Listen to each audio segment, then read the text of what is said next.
سدھار جائے گی. ہاں. تو اس وجہ سے ان کے ذہن میں یہ ہوتا ہے کہ بیٹے کے اوپر ہم جو بھی انویسٹ کریں گے وہ ہمارے اپنے گھر میں رہے گا, وہ ہماری اپنی ملکیت ہوگی اور اسی سے ہمارے خاندان کا نام آگے بڑھے گا. یہ والی جو ایک سوچ ہے نا کہ بیٹے سے نام آگے بڑھے گا اور بیٹی جو ہے وہ ہمارا سب کچھ ہم سے لے کے اور ہمارے گھر سے بھی رخصت ہو جائے گی اور وہ روشنی بھی کرے گی تو کسی دوسرے کے گھر کو جا کے روشن کرے گی, ہمیں اس کی ذات سے فائدہ نہیں ہوگا. تو اب مجھے بتائیں نا عالیہ بھابی, اب یہ جو اس مسئلے کو ہم کیسے نکھار سکتے ہیں؟ اور یہ تو دیہات میں بہت زیادہ ہم سمجھتے ہیں کہ یہ ہوتا ہے, یہ اس کے اوپر تو بڑا بیٹے ہو گئے تو بڑا فخر سے بتایا جاتا ہے شاید کہ جی ہمارے تو اتنے بیٹے ہیں, اور جہاں بچیاں ہو رہی ہوتی ہیں تو وہاں تو دوسری شادی کی ترغیب دے دیتے ہیں کہ جی دوسری شادی کر لو. الحمدللہ اب اتنا تو ہو گیا میرے ملک میں کہ میرے ملک کی بچیوں نے, بیٹیوں نے یہ ثابت کر دیا ہے کہ وہ کسی طرح بیٹوں سے کم نہیں ہے. دیہات کے حالات ابھی بھی, کیونکہ وہاں تعلیم عام نہیں ہے, تعلیم عام نہ ہونے کی وجہ سے شعور عام نہیں ہے. پھر وہاں پہ جو شادیاں بھی ہوتی ہیں نا لڑکیوں کی, وہ لڑکیوں کی شادیاں ان کے مقابلے کے لڑکوں سے نہیں ہوتی, کمپیٹیبلٹی سے نہیں ہوتی. یہ دیکھا جاتا ہے کہاں سے ہم زمین کو اپنے قبضے میں کر لیں. تو بیٹوں کی شادیاں ہوتی ہیں, زمین کا بٹوارا نہ ہو, اس سلسلے میں ہم اپنی بچیوں کو غلط جگہ بیاہ رہے ہوتے ہیں صرف اس زمین کو ایک ساتھ رکھنے کے لیے. لیکن شہر میں الحمدللہ میں سمجھتی ہوں کہ پہلے سے کافی بہتر ماحول ہے, اور اس میں ہماری بچیوں نے بہت زیادہ محنت کی ہے, بہت زیادہ تک و دو کی ہے, انہوں نے اپنے آپ کو منوایا ہے. بہت ساری پہلے یہ ہوتا تھا کہ کبھی پڑھی اچھا عالیہ بھابی, میں بتاؤں نا, میں آپ کو بالکل ایک بات بتاؤں, میں ٹریول کرتا رہا ہوں بہت سارے گاؤں دیہاتوں کے حوالے سے بھی, بڑی ٹریولنگ رہی ہے.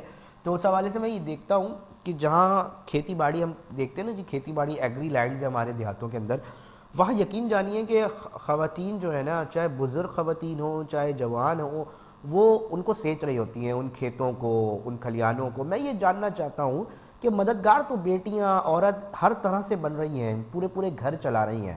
میں اس چیز کو بڑا مجھے تکلیف ہو رہی ہے یہ سنتے ہوئے اور یہ جانتے ہوئے کہ یقینی طور پہ باوجود اس کے کہ جو کام جس کے لیے لوگ پیسہ ادا کرتے ہیں, جو بھی مزدور رکھتے ہیں, وہ کام وہ محبت میں کرتی ہیں اپنے گھر والوں کے, اپنے لوگوں کے, مگر اس کے باوجود بھی ان کو وہ ریوارڈز نہیں مل رہے ہوتے. اور پھر جو مسئلہ آپ اس پر نشاندہی کر رہی ہیں کہ جی تعلیم کا, کہ صرف یہ تعلیم کا مسئلہ ہے یا ہمارے معاشرے کے اندر وہ دقیانوسی سوچ ہے جو بچپن سے پنپی ہے اور اس کے نتائج ہیں کہ آج تک جو ہے وہ ہم بھگت رہے ہیں.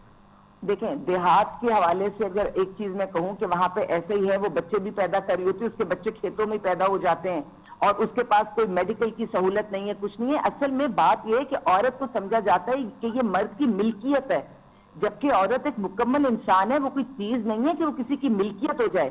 پھر عورت کو یہ سمجھا جاتا ہے کہ اللہ تعالیٰ بس رحم کرے کہ جیسے ہماری خواتین جب بچوں کو جنم دیتی ہیں تو جنم کرتے ہوئے مر جاتی ہیں, ان کو اتنے سارے مسائل ہو جاتے ہیں, میڈیکل کی سہولت نہیں ہے, اور سوچا جاتا ہے کہ بھئی یہ بلی نے بھی تو بچے دیے تھے, اس نے بھی تو دیے تھے. یعنی جیسے جانور نے بچے پیدا کر دیے اور وہ بچ گیا یا مر گیا فرق نہیں پڑتا, اس طرح سے وہ عورت کو بھی سمجھتے ہیں کہ شاید عورت اس لیے پیدا ہوئی ہے کہ وہ افزائش نسل کر سکے. بالکل افزائش نسل تو عورت کا ترہ امتیاز ہے, اگر وہ نہ ہو تو میں سمجھتی ہوں کہ اس طرح سے ماں بننا, اس کو پالنا, سب کرنا ممکن نہیں ہے. لیکن جب آپ اس کو اس کی اوقات مطلب ایسی کر دیں گے کہ آپ تشبیہ دیں گے اس کو, آپ یہ سمجھیں گے کہ بھئی وہ بھی مادہ تم بھی مادہ. ارے وہ مادہ تو ہے لیکن اللہ نے اس کو وہ شعور, وہ عقل, وہ چیزیں نہیں دی ہیں.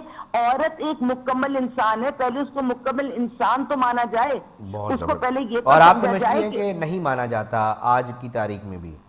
نہیں مانا جاتا. میں نے آپ کو کہا پاکستان کو تو چھوڑ دیں, میں نے تو ڈیولپ کنٹریز کے بارے میں بھی کہا کہ اگر کوئی مرد اور عورت بغیر نکاح کے ایک رشتے میں ہے تو اس کے بعد یہ ساری جو تکلیفیں اٹھاتی ہے اولاد کے حوالے سے, چاہے وہ کوکھ میں رکھ کے, چاہے پیدا کر کے, اس کے بعد چاہے پرورش کر کے, کیونکہ ماں کے دل میں نا اولاد سے محبت پوری دنیا سے سب سے زیادہ ہوتی ہے, کیونکہ اس کی کوکھ میں وہ پلتی ہے, وہ اسی کی کوکھ سے جنم لیتی ہے. اس چیز کو ایکسپلوئٹ کیا جاتا ہے, ماں کی محبت کو, ممتا کو ہمارا معاشرہ یہ دنیا میں اس چیز کو وہ ایکسپلوئٹ کرتے ہیں.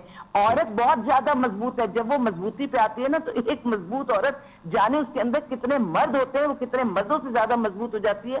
لیکن بیسکلی میں بتاؤں کہ عورت کی جو مضبوطی اس قسم کی ہے نا, وہ اس کی کوئی چوائس نہیں ہوتی، وہ اس بیچاری کے پاس آخری آپشن ہوتا ہے. آپ جو دیہات کی عورتوں کی بات کر رہے ہیں، کبھی آپ ان سے جا کے پوچھیں گے تو وہ کوئی بائی چوائس اتنا گدھوں کی طرح وہ کام نہیں کر رہی ہوتی. وہ ان کے اوپر ایک تشدد ہے، ایک جبر ہے.